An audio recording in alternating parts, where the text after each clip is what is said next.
Hello दोस्तों, जोहार, नमस्कार, प्रणाम, सत श्री अकाल और अस्सलामु अलैकुम, आदाब। कैसे हैं आप सब? आज है 1 अक्टूबर 2024, दिन मंगलवार, बांग्ला 14 असिन, और आज हम हर रोज की तरह फिर से हाजिर हैं झारखंड के तमाम छोटी बड़ी खबरों के साथ। इससे पहले अभी तक आपने B2B news Jharkhand news channel को सब्सक्राइब नहीं किया है तो सब्सक्राइब कर दीजिए, ताकि झारखंड में होने वाली तमाम छोटी बड़ी खबरों से अपडेट रहें और जानकारी से अवगत हो सकें। तो चलिए बात करते हैं, तमाम छोटी बड़ी खबरों पर नजर डालते हैं। सीएम ने धनबाद को दी 178 करोड़ की सौगात, 36,995 युवाओं को सौंपा जॉब ऑफर लेटर। मुख्यमंत्री हेमंत सोरेन ने कहा कि सरकार राज्य के युवाओं व शिक्षा के विकास के लिए कृत संकल्पित है। सरकारी योजनाओं का लाभ लेकर युवा पीढ़ी खुले आसमान में उड़ने के लिए तैयार है। सीएम सोमवार को धनबाद के बलियापुर स्थित एरोड्रम ग्राउंड में आयोजित झारखंड कॉन्क्लेव 2024 में जॉब ऑफर लेटर सह रोजगार प्रोत्साहन एवं परिवहन भत्ता वितरण समारोह को संबोधित कर रहे थे। इस मौके पर उन्होंने धनबाद जिले को 118 करोड़ रुपए की सौगात दी। 129 करोड़ की 133 योजनाओं का ऑनलाइन शिलान्यास, जबकि करीब 48 करोड़ की 84 योजनाओं का उद्घाटन किया। साथ ही 36,996 युवाओं को विभिन्न कंपनियों में नौकरी के लिए जॉब ऑफर लेटर सौंपा। कहा कि नौजवानों के लिए आज का दिन बेहद खास है। जॉब ऑफर लेटर प्राप्त करने वाले युवक युवतियों से यही कहूंगा कि अब आप खुले आसमान में उड़ने को तैयार हैं। देश विदेश से आई विभिन्न कंपनियों के माध्यम से आज आपको जॉब ऑफर लेटर प्रदान किया जा रहा है। अब आपके पास भरपूर मौका है कि आप खुद को तराश कर रोजगार अर्जित करें। आपके उज्जवल भविष्य के सरकार ने विभिन्न कंपनियों के सीईओ व एमडी के साथ MOU किया है। जॉब ऑफर लेटर पाने वालों में 20,399 युवतियां, 14,593 युवक व 4 ट्रांसजेंडर शामिल हैं। मुख्यमंत्री ने कहा कि हमारी सरकार प्रदेश के नौजवानों की दशा सुधारने के लिए निरंतर कार्य कर रही है। राज्य के सभी जिलों में श्रम स्कूल खोले जाएंगे, जहां गरीब व मजदूर वर्ग के बच्चों को गुणवत्तापूर्ण शिक्षा दी जाएगी। शिक्षा व स्वास्थ्य के क्षेत्र में आगे बढ़ना हमारा लक्ष्य है। प्रदेश के सभी जिलों में उत्कृष्ट विद्यालय खोले गए, ताकि गरीब, मजदूर व किसानों के बच्चों को अच्छी शिक्षा मिल सके। राज्य सरकार मुख्यमंत्री रोजगार सृजन योजना के माध्यम से लोगों को ऋण उपलब्ध कराकर रोजगार से जोड़ने का काम कर रही है। खेतीबाड़ी की नई और आधुनिक तकनीक को बढ़ावा दे रही है, ताकि पढ़े लिखे नौजवान भी खेती से जुड़कर आमदनी कर सकें। रोजगार के क्षेत्र में बेहतर प्रयास करते हुए लोगों को निरंतर रोजगार के कई योजनाओं से जोड़कर आत्मनिर्भर बनाया गया है। समारोह में सीएम ने 129 करोड़ 30 लाख 29,1353 रुपए की 133 योजनाओं का शिलान्यास किया। वहीं 48 करोड़ 81 लाख 90,836 रुपए की 84 योजनाओं का उद्घाटन भी किया, जिसमें धनबाद नगर निगम की 44 करोड़ से अधिक की रियासी, ग्रामीण कार्य विभाग की 52 करोड़ 73 लाख की 20, पेयजल एवं स्वच्छता यांत्रिक प्रमंडल की 3 करोड़ 85 लाख की 10, झारखंड शिक्षा परियोजना की 9 करोड़ 93 लाख की 8, कल्याण विभाग की 1 करोड़ 29 लाख की 7, भवन प्रमंडल की 21 लाख की 3, पथ निर्माण विभाग की 5 करोड़ 50 लाख की 1 व JSBCCL PIU की 11 करोड़ की 1 योजना का शिलान्यास किया। वहीं धनबाद नगर निगम की 46 करोड़ 27 लाख की 76, भवन प्रमंडल की 2 करोड़ 9 लाख की 7 तथा पेयजल एवं स्वच्छता यांत्रिक प्रमंडल की 44 लाख 93 हजार की 1 योजना का उद्घाटन किया। समारोह में राज्य के मंत्री सत्यानंद भोक्ता व इरफान अंसारी, टुंडी विधायक मथुरा प्रसाद महतो, झरिया विधायक पूर्णिमा नीरज सिंह, पूर्व विधायक फूलचंद मंडल, अपर सचिव सुनील कुमार, श्रमायुक्त संजीव कुमार बेसरा, झारखंड कौशल विकास मिशन सोसाइटी के निदेशक शैलेंद्र कुमार लाल, नवरिस के सीईओ तकाको ओशिबुची, नवरिस के MD संबंधन राजकुमार, EFC ग्लोबल फैसिलिटीज से श्रुति कार्तिक के अलावा DC, SSP समेत जिला प्रशासन के कई अधिकारी मौजूद रहे। 4 अक्टूबर को सीएम करेंगे कांटाटोली फ्लाईओवर का उद्घाटन। अब राजधानी रांची के लोगों की इंतजार की घड़ियां खत्म होने वाली हैं। बहुप्रतीक्षित कांटा टोली फ्लाईओवर पर अब 4 अक्टूबर से गाड़ियां सरपट दौड़ने लगेंगी। सीएम हेमंत सोरेन 4 अक्टूबर को इस फ्लाईओवर का उद्घाटन करेंगे। सिरमटोली स्थित संत पॉल कैथेड्रल मैदान में आयोजित एक समारोह में सीएम इसका उद्घाटन करेंगे। इतना ही नहीं, मुख्यमंत्री ट्रांसपोर्ट नगर सुकरहुटू फेज 1 का उद्घाटन एवं फेज 2 सुकरहुटू का शिलान्यास 3 अक्टूबर को आईटीबीपी कैंप के निकट रिंग रोड पर करेंगे। बता दें कि 2017 में तत्कालीन रघुवर सरकार ने 900 मीटर फ्लाईओवर के लिए 2017 में काम शुरू कराया था। सॉइल टेस्टिंग आदि का काम शुरू हुआ और फिर बाद में एस्टीमेट को बढ़ाकर 900 से 1200 मीटर लंबा किया गया और काइनस्ट 82 करोड़ रुपए कर दी गई, मगर बीच में ही काम अधूरा लटक गया। 2019 में राज्य में हेमंत सरकार का गठन हुआ और 2021 में नए सिर से इसका काम शुरू करने का निर्णय लिया गया। अब इसकी लंबाई बढ़ाकर 2250 मीटर कर दी गई है और कॉस्ट बढ़कर करीब 100-200 करोड़ हो गई। 2022 में इसका काम शुरू हुआ और 30 सितंबर को इसका काम पूर्ण हो गया। ट्रांसपोर्ट नगर फेज 1 का काम भी 2022 में हेमंत सरकार ने ही शुरू कराया। 2 साल में यह काम भी पूर्ण हो गया है। गिरिडीह में किसानों के बीच 1 करोड़ की परिसंपत्तियों का वितरण मंत्री बेबी देवी व विधायक कल्पना रही मौजूद। बेंगाबाद के पेसराटांड खेल मैदान में सोमवार को गिरिडीह जिला कृषि विभाग की ओर से किसान मेला सह कृषि प्रदर्शनी का आयोजन किया गया। प्रमंडल स्तरीय प्रदर्शन सह मेले का उद्घाटन राज्य की मंत्री बेबी देवी, विधायक कल्पना सोरेन, सुदिव्य कुमार सोनू, राज्यसभा सांसद डॉक्टर सरफराज अहमद ने संयुक्त रूप से किया। प्रदर्शनी में हजारीबाग, चतरा, गिरिडीह, बोकारो, धनबाद, कोडरमा, रामगढ़ से बड़ी संख्या में किसान आए हुए थे। किसानों के बीच 1 करोड़ रुपए से अधिक की परिसंपत्तियों का वितरण किया गया। इसमें सहकारिता विभाग की ओर से 500 एमटी का सोलर कोल्ड स्टोरेज, जबकि कृषि विभाग की ओर से power tiller, tractor, rotavator, pump set समेत अन्य उपकरण शामिल हैं। बेहतर प्रदर्शन करने वाले दर्जनों किसानों को पुरस्कृत भी किया गया। मंत्री बेबी देवी ने किसानों को ऋण माफी सहित उनसे जुड़ी अन्य योजनाओं की जानकारी देते हुए उनका लाभ उठाने की अपील की। विधायक कल्पना सोरेन ने कहा कि राज्य सरकार किसानों व जरूरतमंद लोगों की बेहतरी के लिए काम कर रही है। इनके लिए कई कल्याणकारी योजनाएं शुरू की गई हैं। सरकार ने बिजली बिल माफी, ऋण माफी, मुख्यमंत्री मैया सम्मान योजना, अबुआ आवास सहित किसानों के लिए कृषि यंत्र वितरण जैसी कई योजनाएं शुरू की हैं। उन्होंने मेले में आए किसानों का अभिनंदन करते हुए उनके बीच ऋण माफी का प्रमाण पत्र भी वितरण किया। मेले में कृषि, मत्स्य, सहकारिता, भूमि संरक्षण सहित अन्य विभागों के स्टॉल लगाए गए थे। मौके पर Giridih DC Naman Priyesh Lakra, SP doctor Vimal Kumar, कृषि निदेशक डॉक्टर कुमार ताराचंद, समिति के डायरेक्टर विकास कुमार, संयुक्त कृषि निदेशक हजारीबाग संतोष कुमार सिंह, जिला कृषि पदाधिकारी आशुतोष कुमार, राकेश कुमार सिंह, रूबी कुमारी, रजनीश कुमार, गौतम कुमार सिंह, सुबोध राय समेत अन्य अधिकारी व किसान उपस्थित थे। गिरिडीह विधायक कल्पना सोरेन ने बेंगाबाद में सड़क व डिग्री कॉलेज का किया शिलान्यास। गांडेय विधायक कल्पना सोरेन ने सोमवार को बेंगाबाद लुप्पी मुख्य मार्ग व महुवार में डिग्री कॉलेज का शिलान्यास किया। कल्पना ने कहा कि जब से वह गांडेय की विधायक बनी है, तभी से बेंगाबाद लुप्पी मुख्य मार्ग सुर्खियों में रहा है। उन्होंने 19.8 किलोमीटर लंबी इस महत्वपूर्ण सड़क की स्वीकृति दिलाई। इसके निर्माण पर करीब 13 करोड़ रुपए लागत आएगी। इस सड़क का निर्माण कार्य बेंगाबाद, घाघरा, गेनरो व लुप्पी सहित 3 भागों में बांटकर पूरा किया जाएगा। वहीं महुवार में डिग्री कॉलेज के भवन व चहारदीवारी निर्माण पर कुल करीब 42 करोड़ रुपए लागत आएगी। कॉलेज का परिसर लगभग 5 एकड़ में होगा। इस मौके पर मंत्री बेबी देवी, हफीजुल हसन, राज्यसभा सांसद डॉक्टर सरफराज अहमद, गिरिडीह सदर के विधायक सुदिव्य कुमार सोनू सहित विभागीय अधिकारी व ग्रामीण मौजूद थे। दुर्गा पूजा में चक्रवाती तूफान की खलल, झारखंड, बिहार, बंगाल समेत 11 राज्यों में भारी बारिश का अलर्ट।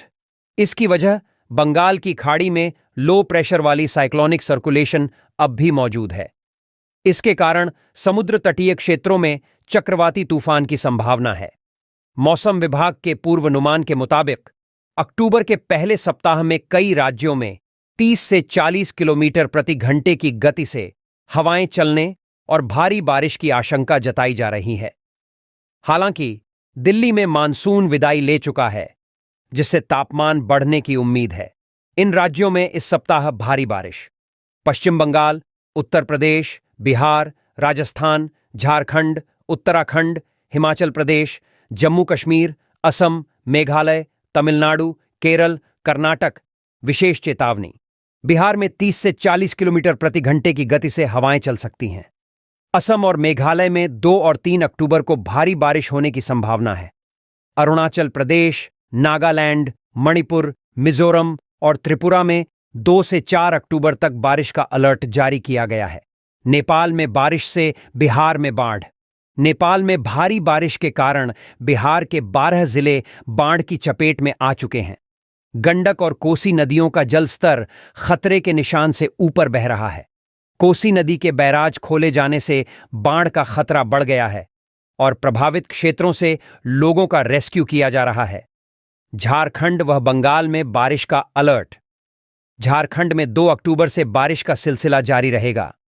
मौसम विभाग ने 3 से 7 अक्टूबर के बीच बारिश की संभावना जताई है। वहीं पश्चिम बंगाल में 10 अक्टूबर तक भारी बारिश की संभावना है, जो दुर्गा पूजा के दौरान हो सकता है। इन सभी जानकारियों को ध्यान में रखते हुए लोगों से सतर्क रहने और आवश्यक उपाय करने की सलाह दी जा रही है।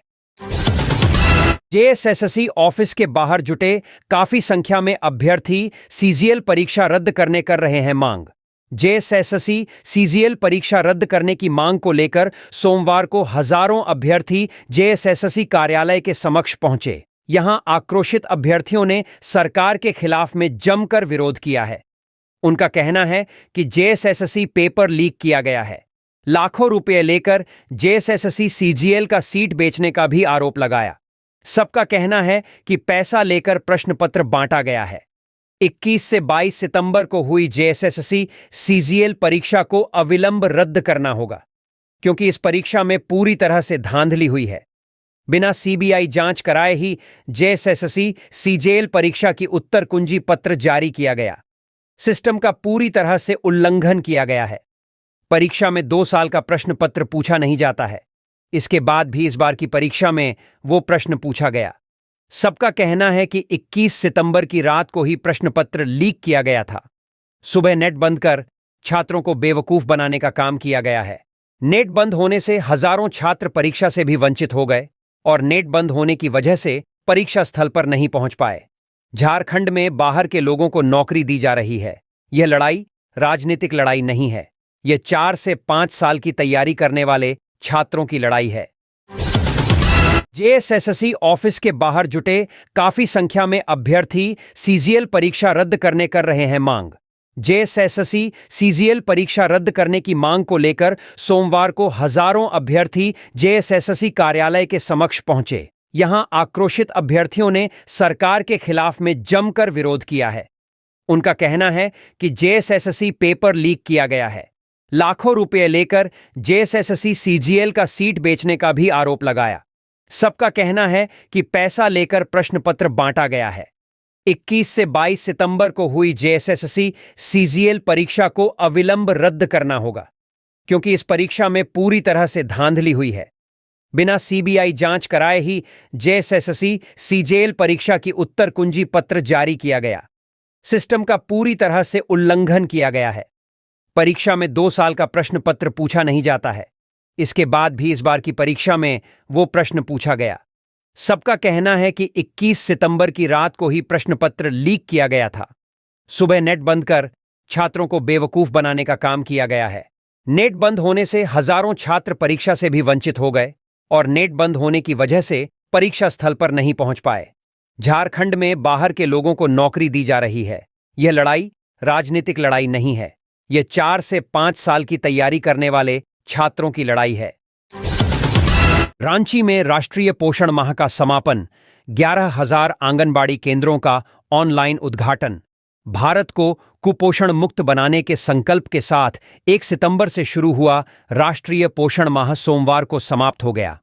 इस अवसर पर रांची के शौर्य सभागार में समापन समारोह का आयोजन किया गया, जिसमें झारखंड के राज्यपाल संतोष गंगवार और केंद्रीय महिला एवं बाल विकास मंत्री अन्नपूर्णा देवी शामिल हुईं। समापन समारोह में राज्यपाल और केंद्रीय मंत्री ने रांची से देश के 11,000 से अधिक सक्षम आंगनबाड़ी केंद्रों का ऑनलाइन उद्घाटन किया। कार्यक्रम में 12 राज्यों के आईसीडीएस कर्मी वीडियो कॉन्फ्रेंसिंग के माध्यम से जुड़े। समापन समारोह में कई गतिविधियों का आयोजन किया गया, जैसे अन्नप्राशन और गोद भराई, आओ तोड़े, कुपोषण चक्र पर लघु फिल्म, सक्षम आंगनबाड़ी का उद्घाटन, राज्यों द्वारा कुपोषण दूर करने के लिए किए गए बेहतर कार्यों की प्रस्तुति। बता दें कि कार्यक्रम में आंगनबाड़ी गतिविधियों से संबंधित प्रदर्शनी भी लगाई गई, जिसमें पोषण वाटिका, वन स्टॉप सेंटर, महिला हेल्पलाइन, बाल सुरक्षा और स्वयं सहायता समूह जैसे स्टॉल शामिल थे। नेताओं के विचार। राज्यपाल संतोष गंगवार ने कहा कि आंगनबाड़ी केंद्रों की भूमिका कुपोषण को दूर करने में महत्वपूर्ण है। उन्होंने बताया कि सक्षम आंगनबाड़ी से पोषण भी, पढ़ाई भी का संकल्प पूरा होगा, जिससे बच्चों के सर्वांगीण विकास में तेजी आएगी। केंद्रीय मंत्री अन्नपूर्णा देवी ने कहा कि प्रधानमंत्री नरेंद्र मोदी के 2047 तक विकसित भारत के संकल्प को पूरा करने में महिला एवं बाल विकास विभाग की भूमिका महत्वपूर्ण होगी। उन्होंने बताया कि देश के 2 लाख से अधिक आंगनबाड़ी केंद्रों को सक्षम आंगनबाड़ी में तब्दील करने का लक्ष्य है। जुल्म के खिलाफ एकजुट हुआ आदिवासी समाज, मांझी परगना महासम्मेलन में दिखाएंगे ताकत, चंपाई सोरेन हुए शामिल। पाकुड़ जिला मुख्यालय के गोकुलपुर आम बगीचा में मांझी परगना एवं गांवता की बैठक हुई, जिसकी अध्यक्षता चंद्रमोहन हांसदा ने की।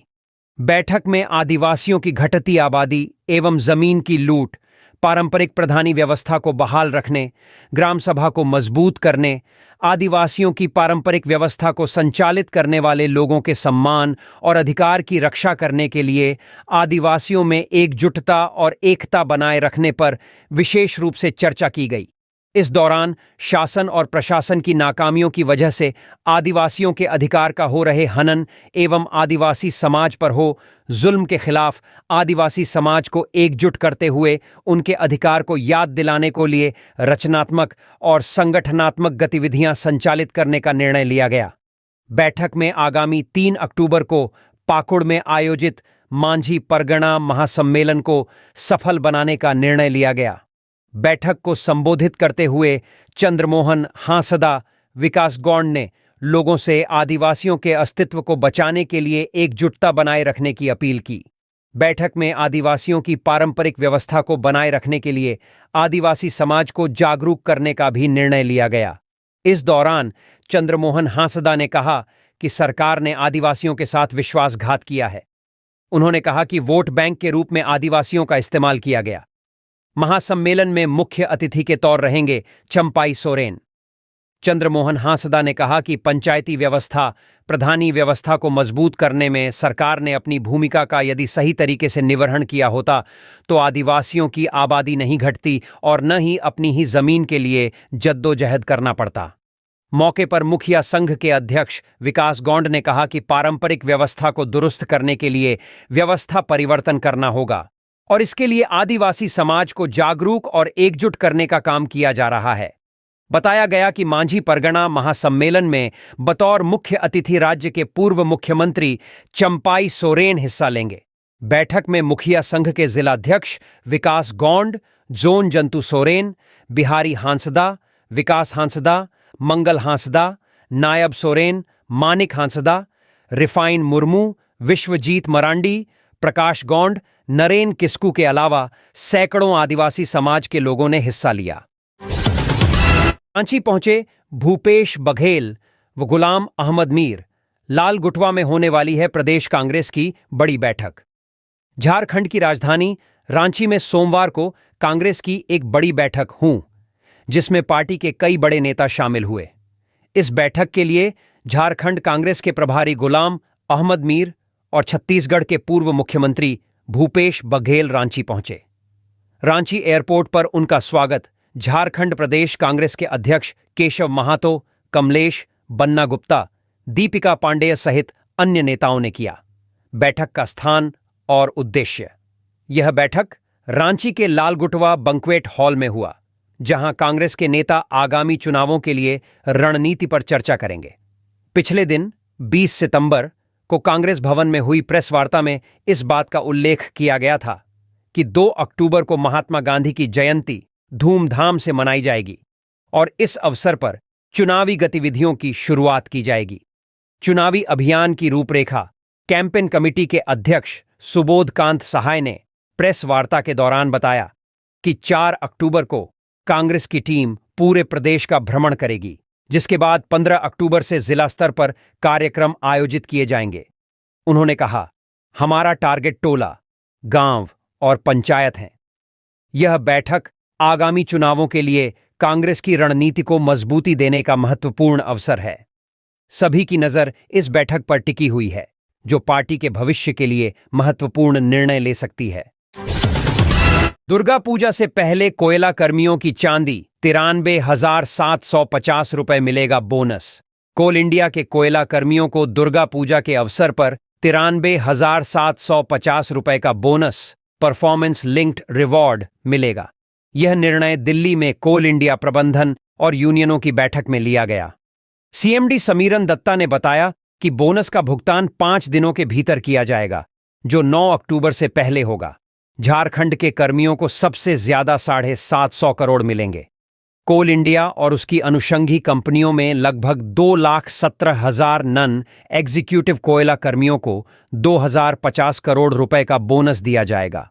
झारखंड के कोयला कर्मियों को सबसे ज्यादा 7.5 करोड़ रुपए मिलेंगे, जिसमें बीसीसीएल को 300 करोड़ और सीसीएल को 320 करोड़ रुपए का हिस्सा मिलेगा। पिछले साल 85,000 रुपए मिले थे। बोनस में पिछले साल 2023 में कोयला कर्मियों को 85,000 रुपए बोनस मिला था, जबकि इस बार यह राशि बढ़ाकर 93,750 रुपए हो गई है। यूनियनों ने 1 लाख रुपए से अधिक बोनस की मांग की थी, लेकिन काफी चर्चा के बाद 93,750 रुपए पर सहमति बनी। यह पिछले वर्षों की तुलना में सबसे अधिक वृद्धि है। फिर ठगे गए ठेका कर्मी। हालांकि ठेका मजदूरों के बोनस का मुद्दा बैठक में उठाया गया, लेकिन प्रबंधन ने कहा कि उन्हें विभागीय कर्मियों की तरह बोनस का प्रावधान नहीं है। उन्हें कॉन्ट्रैक्ट लेबर एक्ट के तहत 8.33% भुगतान का आश्वासन दिया गया है, जो दीपावली तक किया जाएगा। ठेका मजदूरों के भुगतान में स्थानीय स्तर पर कई समस्याएं मौजूद हैं, जिनका समाधान अभी बाकी है। यह निर्णय कोयला कर्मियों के लिए एक सकारात्मक संकेत है, खासकर जब त्योहारों का मौसम नजदीक है। घटवाल जाति को अनुसूचित जनजाति में शामिल करने की मांग, घोड्डा सांसद और असम मुख्यमंत्री की अमित शाह से मुलाकात। केंद्रीय गृह मंत्री अमित शाह से पूर्व मंत्री हरिनारायण राय के नेतृत्व में एक प्रतिनिधिमंडल ने दिल्ली में मुलाकात की। इस दौरान घटवाल जाति को अनुसूचित जनजाति में शामिल करने का प्रस्ताव पेश किया गया।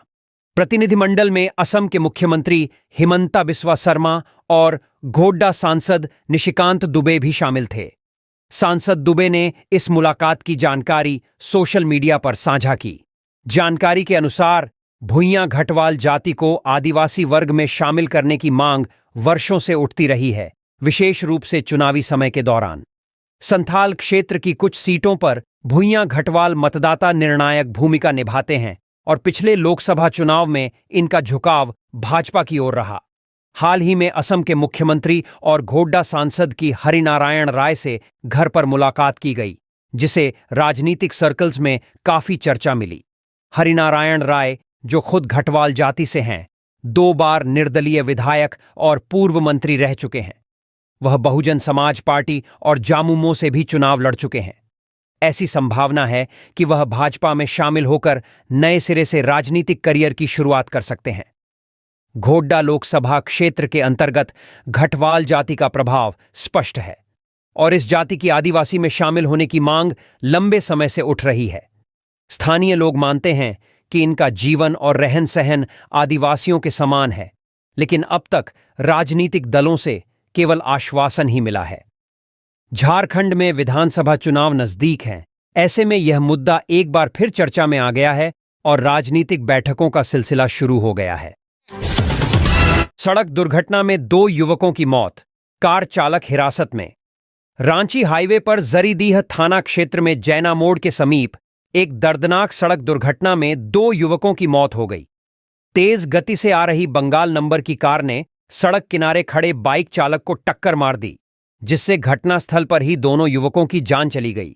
मृतक युवकों की पहचान पेटरवार थाना क्षेत्र के टूपकाडीह निवासी के रूप में की गई है। घटना की सूचना मिलते ही जरीडीह थाना का पीसीआर वाहन मौके पर पहुंचा और कार चालक को हिरासत में ले लिया। हालांकि इस कार्रवाई से गुस्साए स्थानीय लोगों ने प्रशासन की गाड़ी पर पथराव किया। घटनास्थल पर जरीडीह और बालीडीह थाना प्रभारी पहुंचकर स्थिति को नियंत्रित करने की कोशिश किए। स्थानीय ग्रामीणों ने सड़क को जाम कर दिया। प्रशासन मामले को शांत करने के लिए प्रयासरत किए हैं। मुख्यमंत्री हेमंत सोरेन से मिले झारखंड आंदोलनकारी संघर्ष मोर्चा के प्रतिनिधि, सौंपा मांगों का ज्ञापन। मुख्यमंत्री हेमंत सोरेन से झारखंड आंदोलनकारी संघर्ष मोर्चा के एक प्रतिनिधिमंडल ने मुलाकात की। इस बैठक में आंदोलनकारियों की विभिन्न मांगों और समस्याओं पर चर्चा की गई। प्रतिनिधिमंडल ने मुख्यमंत्री से उचित समाधान की अपेक्षा जताई ताकि आंदोलनकारियों की आवाज को सुना जा सके। मुख्यमंत्री ने उनकी मांगों को गंभीरता से सुनने का आश्वासन दिया और राज्य सरकार की ओर से समर्थन का भरोसा दिलाया। मुख्यमंत्री ने कहा कि झारखंड का गठन एक लंबे संघर्ष के बाद हुआ है, जिसमें कई आंदोलनकारियों ने अपनी शहादत दी। उन्होंने कहा, हम सभी झारखंड आंदोलनकारियों का सम्मान करते हैं। सीएम ने यह भी स्पष्ट किया कि उनकी सरकार झारखंड आंदोलनकारियों और उनके परिजनों को मान सम्मान और हक अधिकार देने के लिए पूरी तरह प्रतिबद्ध है। प्रतिनिधिमंडल में विदेशी महातो, पुष्कर महातो, रोजलीन तिर्की, सरोजनी कच्छप, जितेंद्र सिंह कुशवाहा, कार्तिक महथा, इम्तियाज खान, रकीब खान, सीता देवी और जीतन कोल शामिल थे। केंद्रीय गृह मंत्रालय ने मुख्य सचिव व डीजीपी को पत्र लिखा। कहा, 2018 से 2022 बैच के आईपीएस पर हो सकती कार्रवाई। लिखे पत्र में उन सभी 2018 से 2022 बैच के आईपीएस अधिकारियों के खिलाफ अनुशासनात्मक कार्रवाई करने को कहा है, जो इस साल 23 सितंबर से 27 दिसंबर तक हैदराबाद में तेलंगाना के डॉक्टर एमसीआर एचआरडी संस्थान और पुणे में यशदा में आयोजित होने वाले विशेष फाउंडेशन कोर्स एसएफसी में शामिल नहीं होंगे। गृह मंत्रालय ने बताया कि रिकॉर्ड के अनुसार 2018 से 2022 बैच के कुल 203 सीधी भर्ती वाले आईपीएस बैकलॉग अधिकारियों ने अभी तक अपना फाउंडेशन कोर्स नहीं किया है। डीओपीटी द्वारा चयनित 203 आईपीएस अधिकारियों की सूची को विशेष फाउंडेशन कोर्स 2024 में शामिल होना है। भारतीय पुलिस सेवा नियम 1954 के अनुसार यदि कोई परिवीक्षाधीन अधिकारी केंद्रीय सरकार या किसी अन्य सक्षम प्राधिकारी से प्राप्त किसी आदेश का पालन करने में विफल रहता है या केंद्र सरकार की राय में उसने जानबूझकर अपने परिवीक्षाधीन अध्ययन की उपेक्षा की है या वह सेवा के सदस्य के अनुचित आचरण का दोषी है, तो उसके खिलाफ आईपीएस नियम के नियम 11, 3 और 12 सी एवं डी के तहत कार्रवाई की जा सकती है। म्यूटेशन के लिए कर्मचारी ने ली थी 5,000 घूस, एसीबी कोर्ट ने दी 5 साल की सजा। सरकारी नौकरी में रहते रिश्वत लेने के दोषी नामकुम अंचल के तत्कालीन राजस्व कर्मचारी संजय साव को भ्रष्टाचार निरोधक ब्यूरो की अदालत ने 5 वर्ष सश्रम कारावास की सजा सुनाई है। साथ ही अदालत ने संजय पर 45,000 रुपए का जुर्माना भी लगाया गया है। अदालत ने अपने आदेश में कहा है कि जुर्माना नहीं देने पर संजय को 9 महीने की अतिरिक्त सजा काटनी होगी। एसीबी कोर्ट के विशेष न्यायाधीश योगेश कुमार सिंह की अदालत ने यह फैसला सुनाया है। 25 सितंबर को कोर्ट ने संजय को दोषी करार दिया था। सोमवार को उसकी सजा की बिंदु पर सुनवाई हुई। संजय पर दाखिल खारिज करने के एवज में सूचक से 5,000 रुपए रिश्वत लेने का आरोप था। भ्रष्टाचार निरोधक ब्यूरो एसीबी ने उसे रिश्वत की राशि के साथ 24 जुलाई 2010 को गिरफ्तार किया था। बाबूलाल के सलाहकार रहे सुनील तिवारी के खिलाफ यौन उत्पीड़न केस में 4 को अंतिम बहस। सुनील तिवारी की याचिका पर हाई कोर्ट के न्यायाधीश जस्टिस संजय कुमार द्विवेदी की अदालत में सुनवाई हुई। उनकी ओर से अधिवक्ता प्रशांत पल्लव और पार्थ जालान ने पक्ष रखा। सुनवाई के दौरान अदालत ने राज्य सरकार को 3 अक्टूबर तक जवाब दाखिल करने का निर्देश दिया है। उस दिन इस मामले में अंतिम बहस होगी। बता दें कि खूंटी की एक युवती ने सुनील तिवारी पर दुष्कर्म करने और जाति सूचक शब्द का इस्तेमाल करते हुए गाली देने का आरोप लगाया है। युवती ने 16 अगस्त 2021 को रांची के अरगोड़ा थाना में प्राथमिकी दर्ज करवाई है। प्राथमिकी में पूरे घटनाक्रम का क्रमवार जिक्र किया गया है। जमशेदपुर में सास ससुर की गिरफ्तारी के लिए एसएसपी से मिले परिजन। सिद्धगोड़ा थाना अंतर्गत रोड नंबर 28 में प्रीति देवी की मौत प्रकरण में उसके पिता एवं परिवार के अन्य सदस्यों ने घटना के लिए जिम्मेदार सास ससुर समेत परिवार के अन्य सदस्यों की गिरफ्तारी की मांग की। इस संबंध में एक शिकायत पत्र प्रीति देवी के पिता राकेश कुमार रजक ने एसएसपी को सौंपा। उन्होंने बताया कि प्रीति ने धर्मेंद्र यादव के साथ प्रेम विवाह किया था। शादी के बाद पति समेत उसके परिवार के अन्य सदस्य अक्सर उसकी बेटी को प्रताड़ित करते रहते थे। इसकी अक्सर शिकायत वह करती थी। इसको लेकर कई बार पंचायत हुई, लेकिन उन लोगों में कोई परिवर्तन नहीं आया, जिससे तंग आकर प्रीति ने 25 सितंबर को फांसी लगाकर आत्महत्या कर ली। सुसाइड नोट में प्रीति ने पति धर्मेंद्र के अलावे ससुर कामाता यादव, सास प्रभावती देवी, धर्मेंद्र के बड़े भाई राजेंद्र यादव, उसकी पत्नी निर्मला देवी, रविंद्र यादव, प्रमोद यादव, ननद रीता देवी, ननद के पति वीरेंद्र यादव, उसकी छोटी बेटी पूजा देवी, उसका पति गंगा सागर यादव को जिम्मेदार बताया। घटना के दिन पुलिस ने पति को हिरासत में लेकर जेल भेज दिया, जबकि उसका बड़ा भाई राजेंद्र यादव थाना से फरार हो गया। उसके बाद परिवार के अन्य सदस्य अब तक फरार हैं। इस मामले में पुलिस कोई कार्रवाई नहीं कर रही है। उन्होंने एसएसपी से दोषियों की जल्द से जल्द गिरफ्तारी की मांग की। चांडिल रेलवे फाटक के पास मालगाड़ी बेपटरी, आवागमन बाधित। चांडिल टाटानगर रेलखंड पर चांडिल बाजार रेलवे फाटक गुमटी नंबर 2 के पास सोमवार को डाउन लाइन पर एक मालगाड़ी बेपटरी हो गई। बताया जा रहा है कि मालगाड़ी कांड्रा की ओर से चांडिल की ओर जा रही थी। घटना में लोहे की पत्ती ले जा रही मालगाड़ी के पीछे का इंजन पटरी से नीचे उतर गया। घटना दोपहर 12:00 की है। घटना के बाद से इस रेल मार्ग पर आवागमन बाधित हो गया। इस घटना में रेलवे का ट्रैक क्षतिग्रस्त हो गया है। प्रत्यक्षदर्शियों ने बताया कि घटना के वक्त रेल पटरी ऊपर उठ गया था। इस घटना में कोई हताहत नहीं हुआ। मालगाड़ी जब पटरी से उतरी उस वक्त फाटक के दोनों ओर काफी संख्या में लोग खड़े थे। बाजार का फाटक होने के कारण यहां हर वक्त लोगों की भीड़ रहती है। फाटक के पास बच्चों से भरी स्कूल बस भी खड़ी थी। बताया जा रहा है कि घटनास्थल सीकेपी रेल मंडल के अंतर्गत आता है, जबकि Chandil railway station Adra division के अंतर्गत आता है। इस घटना में आधा फाटक पार करने के बाद मालगाड़ी रुक गई। इसके बाद फाटक को खोलकर सड़क पर रुकी वाहनों को गंतव्य की ओर रवाना किया गया। मालगाड़ी के डीरेल होने की सूचना मिलते ही रेलवे के अधिकारी हरकत में आ गए और तत्काल रेलवे लाइन को दुरुस्त करने और यातायात बहाल करने की दिशा में काम शुरू कर दिया है। मालगाड़ी के डीरेल होने के बाद चांडिल स्टेशन पर कुछ देर के लिए आनंद विहारपुरी एक्सप्रेस को रोक दिया गया था। वहीं रेलवे के अप और डाउन दोनों ट्रैक पर कुछ देर के लिए आवागमन रोक दिया गया था। निरीक्षण के बाद अप लाइन पर रेल परिचालन शुरू कर दिया गया। आनंद विहार से पुरी जा रही एक्सप्रेस ट्रेन को आधा घंटा तक रोके रखने के बाद रवाना कर दिया गया। इसके कुछ देर बाद आसनसोल टाटा मेमू 10 को भी अप लाइन से टाटा की ओर भेजा गया। फिलहाल डाउन लाइन पर रेल परिचालन बंद है। वहीं बेपटरी हुए रेलवे इंजन को उठाकर पटरी को दुरुस्त करने के लिए विशेषज्ञों को घटनास्थल की ओर रवाना कर दिया गया है।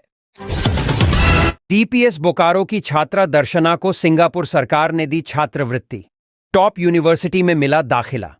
डीपीएस बोकारो से इसी वर्ष सीबीएसई 12वीं बोर्ड परीक्षा उत्तीर्ण करने वाली मेधावी छात्रा दर्शना कोपल को सिंगापुर की university of technology and design SIUTD में दाखिला मिला है।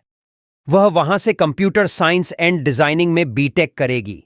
सिंगापुर की सरकार ने उसे 50% का ट्यूशन ग्रांट भी बतौर छात्रवृत्ति प्रदान किया है। डीपीएस बोकारो के प्राचार्य डॉक्टर एएस गंगवार ने दर्शना कोमल को बधाई देते हुए उसके उज्जवल भविष्य की कामना की है।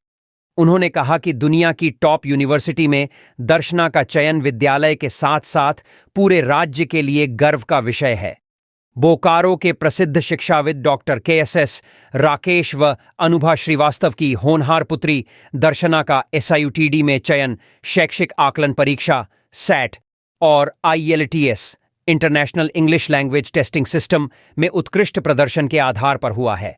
सैट के तहत गणित में उसे 800 में से 800 अंक मिले, जबकि आईएलटीएस में 7.5 का स्कोर अर्जित किया। दर्शना कोपल ने बताया कि उसे शुरू से ही कंप्यूटर साइंस में विशेष रुचि रही है।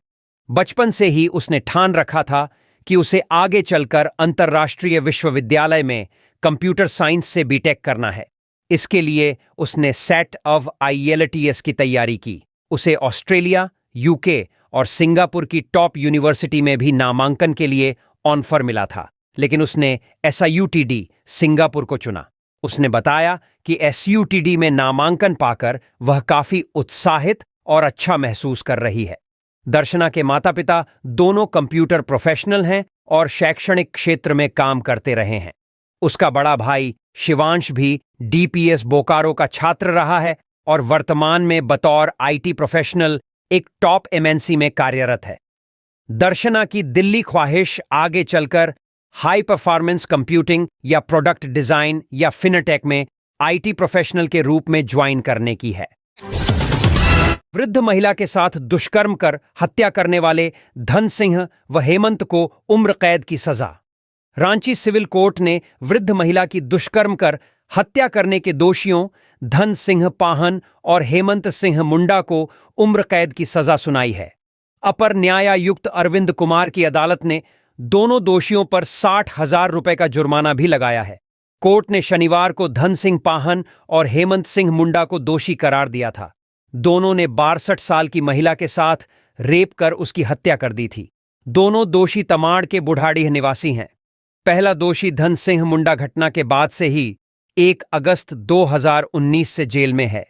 घटना को लेकर तमाड़ थाना में 31 जुलाई को प्राथमिकी दर्ज की गई थी। गड़बड़ी में शामिल मनरेगा कर्मियों पर होगी कार्रवाई, लातेहार डीसी। मनरेगा की योजना में गड़बड़ी करने के आरोप में जिले के बालूमाथ प्रखंड के तत्कालीन बीपीओ समेत 19 मनरेगा कर्मियों पर प्राथमिकी दर्ज कराई जाएगी। राज्य सरकार ने इसे लेकर आदेश जारी किया है। इन मनरेगा कर्मियों की संविदा भी रद्द की जाएगी। जब इस बाबत उपायुक्त गरिमा सिंह ने पूछा तो उन्होंने कहा कि सरकार का आदेश प्राप्त हुआ है और इन मनरेगा कर्मियों पर कार्रवाई की जाएगी। क्या है मामला? जिले के बालूमाथ प्रखंड में वित्तीय वर्ष 2022 से 24 एवं 2023 से 24 में मनरेगा योजनाओं टीसीबी व मेंढबंदी को बिना सिक्योर पीओ लॉगिन के द्वारा अप्रूव किए ही ऑनगोइंग एवं पूरा करने का आरोप है। जब इसका खुलासा हुआ तो आरोपों की जांच लातेहार के लोकपाल के द्वारा कराई गई थी। जांच में आरोपों को सही पाया गया था। ग्रामीण विकास विभाग ने जुलाई में ही गबन की राशि की वसूली सरकारी पदाधिकारी व कर्मियों करने एवं उनके विरुद्ध विभागीय कार्यवाही प्रारंभ करने एवं संविदा कर्मियों की संविदा रद्द कर उन पर प्राथमिकी करने का निर्देश दिया था। ग्रामीण विकास विभाग के कार्रवाई कर 15 दिनों के अंदर रिपोर्ट मांगी गई थी। प्रतिवेदन प्राप्त नहीं होने पर इस बार सरकार ने 7 दिनों के अंदर कार्रवाई कर प्रतिवेदन सौंपने का निर्देश दिया है। इन पर होगी प्राथमिकी दर्ज। जांच में बीपीओ मुजफ्फर कमाल, कंप्यूटर ऑपरेटर अभिषेक साहू व रोहित कुमार केशरी, बीएफटी प्रबील राम व ललन कुमार, जीआरएस शत्रुघ्न महतो, सीताराम मिस्त्री, रानी कुमार, उपेंद्र यादव, अजय भगत, शमसूल हक, सत्येंद्र पासवान, हीरालाल सिंह, सुरेंद्र पासवान, निरंजन कुमार, सुजीत कुमार सिंह, शत्रुघ्न महतो, सुरेंद्र कुमार व राजेश प्रसाद दोषी पाए गए थे। सरकार ने इन पर प्राथमिकी दर्ज करने का निर्देश दिया है। उपायुक्त कार्यालय के समक्ष 1 अक्टूबर को धरना देंगे सरयू राय। जमशेदपुर पूर्वी के विधायक सरयू राय 1 अक्टूबर को अपने विधानसभा क्षेत्र की लंबित योजनाओं के क्रियान्वयन में हो रहे विलंब के खिलाफ पूर्वी सिंहभूम उपायुक्त कार्यालय पर धरना देंगे। धरना प्रदर्शन सुबह 10 बजे से प्रारंभ होगा, जिसकी तैयारी पूरी कर ली गई है। दूसरी ओर दावा किया गया है कि जिला प्रशासन ने इसे गंभीरता से लिया है और जमशेदपुर अधिसूचित क्षेत्र समिति के उपनगर आयुक्त और जुस्को के महाप्रबंधक को लंबित योजनाओं के बारे में कार्रवाई सुनिश्चित करते हुए अवगत कराने को कहा है।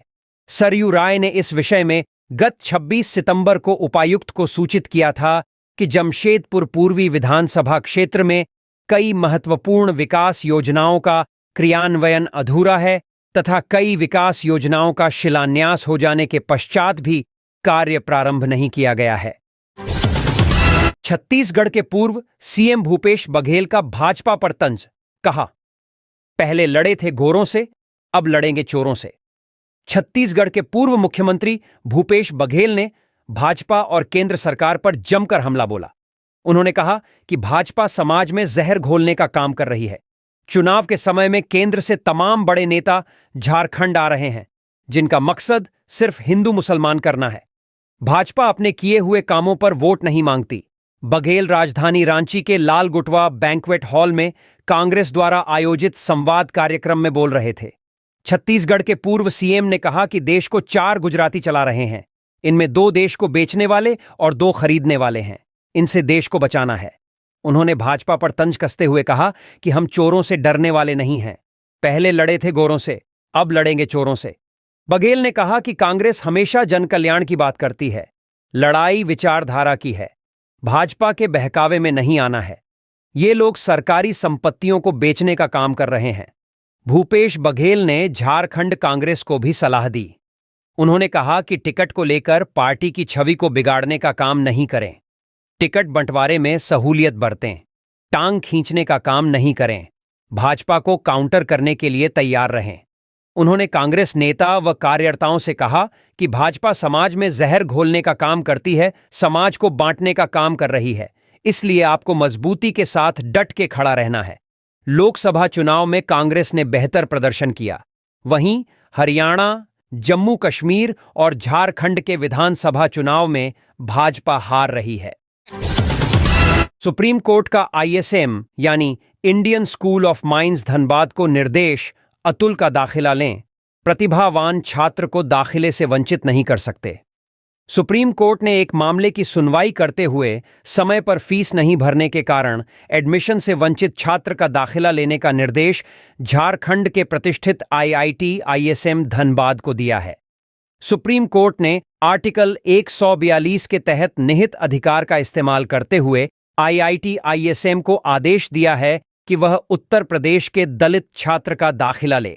दरअसल उत्तर प्रदेश के एक छात्र ने आईआईटी की प्रवेश परीक्षा पास कर ली थी, लेकिन समय पर फीस नहीं भरने के कारण उसका दाखिला आईआईटी धनबाद में नहीं हो पाया, जिसके बाद यह मामला शीर्ष अदालत पहुंचा, जहां सोमवार को सुप्रीम कोर्ट ने आईआईटी धनबाद को निर्देश दिया कि ऐसे मेधावी छात्र को दाखिले से वंचित नहीं किया जाना चाहिए।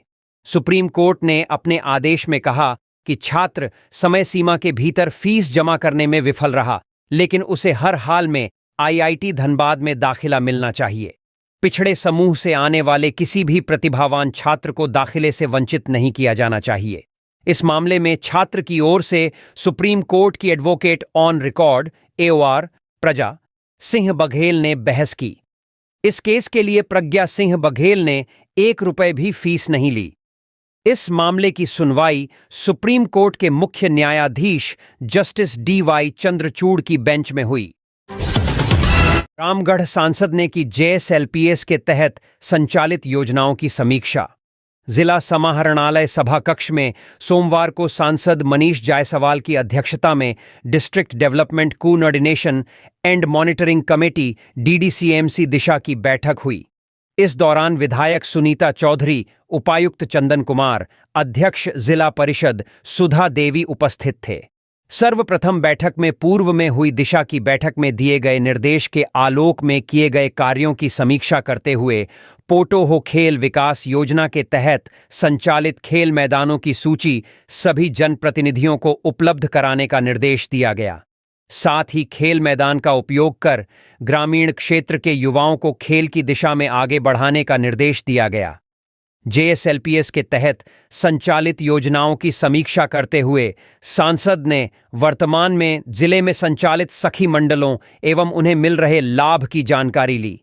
विभिन्न उपायों से जेएसएलपीएस के संगठनों को मजबूत करने, रोजगार से अधिक जोड़ने को लेकर आवश्यक दिशा निर्देश दिए गए। विद्युत संबंधित योजनाओं की समीक्षा करते हुए सांसद ने वर्तमान में विद्युत आपूर्ति, ट्रांसफार्मर की मरम्मति आदि की जानकारी लेते हुए आवश्यक दिशा निर्देश दिए गए। साथ ही उन्होंने नए कनेक्शन के लिए प्राप्त आवेदनों को भी त्वरित निष्पादित करने का निर्देश दिया। सामाजिक सुरक्षा शाखा अंतर्गत संचालित विभिन्न राष्ट्रीय व राज्य पेंशन योजनाओं की समीक्षा के क्रम में सभी योग्य लाभार्थियों को योजनाओं से आच्छादित करने का निर्देश दिया। प्रधानमंत्री ग्राम सड़क योजना, सर्व शिक्षा अभियान, समेकित बाल विकास योजना, आंगनबाड़ी केंद्रों, स्वास्थ्य विभाग की समीक्षा के क्रम में सांसद के द्वारा सुविधाओं की जानकारी ली गई। उन्होंने आवश्यक निर्देश दिए। जलापूर्ति योजनाओं की समीक्षा के क्रम में सांसद ने कार्यपालक अभियंता पेयजल एवं स्वच्छता प्रमंडल रामगढ़ से वर्तमान में जिले के अलग अलग क्षेत्र में संचालित जलापूर्ति योजनाओं की जानकारी ली। उन्होंने जिले के अलग अलग क्षेत्र में खराब पड़ी जलापूर्ति योजनाओं अथवा अन्य समस्याओं से बंद पड़े जलापूर्ति योजनाओं को लेकर बृहद रूप से सर्वे करने तथा योजनाबद्ध तरीके से जलापूर्ति योजनाओं की मरम्मति सुनिश्चित करने को लेकर चर्चा के क्रम में आवश्यक निर्देश दिए। एनएचएआई के अधिकारियों से छूटूपालू घाटी में हो रही सड़क दुर्घटनाओं में अलाइनमेंट तथा लाइट का नियमित रूप से कार्य नहीं करने को लेकर सांसद ने कार्यों को गंभीरता से लेने तथा तत्काल कार्रवाई करने का निर्देश दिया। इन सब के अलावा बैठक के दौरान गोला मार्केटिंग परिसर के सफल संचालन, ईडब्ल्यूएस सर्टिफिकेट निर्गत किए जाने आदि को लेकर बैठक के दौरान आवश्यक दिशा निर्देश दिए गए। समिति के सदस्यों द्वारा स्थानीय समस्याओं को सभी के समक्ष रखा गया, जिसके निराकरण को लेकर चर्चा के क्रम में आवश्यक दिशा निर्देश संबंधित अधिकारियों को दिए गए। बैठक के दौरान जिला स्तरीय वरीय अधिकारियों, समिति के सदस्यों, स्थानीय जनप्रतिनिधियों सहित अन्य उपस्थित थे। बिजली बिल माफ, विरोधी साफ। मंत्री मिथिलेश ठाकुर। झारखंड सरकार ने पूरे राज्य के सभी गरीब बिजली उपभोक्ताओं का बिजली बिल माफ कर दी है। इसके तहत गढ़वा के लगभग 2 लाख उपभोक्ताओं का करीब 90.5 करोड़ रुपए का बिजली बिल माफ कर दिया गया है। अब गरीब उपभोक्ताओं को बिजली का बकाया बिल 1 रुपए भी नहीं भरना पड़ेगा। उपभोक्ताओं ने सरकार के इस फैसले से काफी राहत की सांस ली है। जानकारी देते हुए पेयजल एवं स्वच्छता मंत्री मिथिलेश कुमार ठाकुर ने बताया कि झारखंड के संवेदनशील हेमंत सरकार ने गढ़वा सहित झारखंड के लाखों गरीब उपभोक्ताओं का बिजली बिल माफ कर दिया है। उन्होंने बताया कि सिर्फ गढ़वा जिले में 1,82,929 उपभोक्ताओं की 90,39,86,000 रुपए बिजली बिल माफ की गई है। ठाकुर ने कहा कि इसके तहत गढ़वा 1 डिवीजन में कुल 1,28,516 उपभोक्ताओं का 65,78,80,00,000 रुपए तथा गढ़वा 2 डिवीजन में 54,413 उपभोक्ताओं का 24,61,06,000 रुपए माफ किया गया है।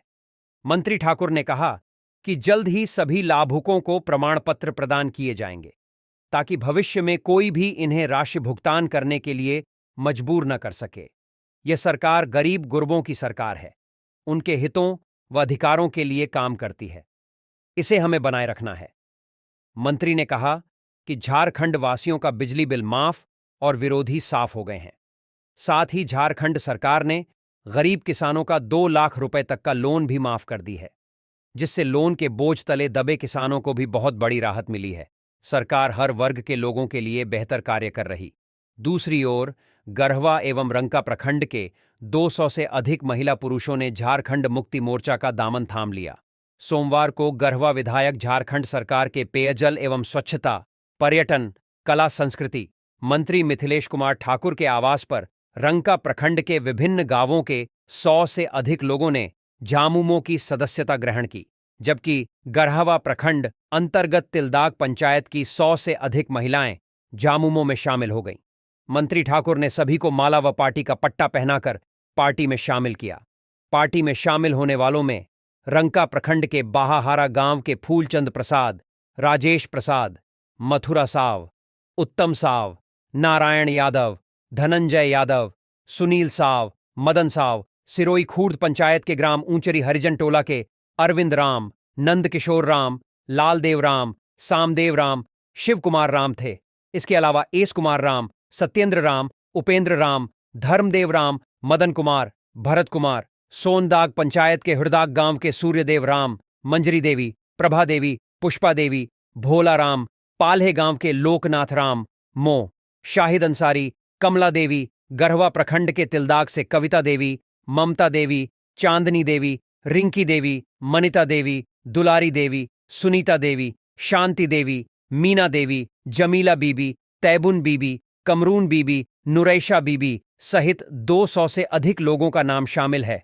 मौके पर मंत्री ठाकुर ने कहा कि पार्टी में शामिल होने वाले सभी माता, बहनों, बुजुर्ग, युवाओं का हार्दिक स्वागत है।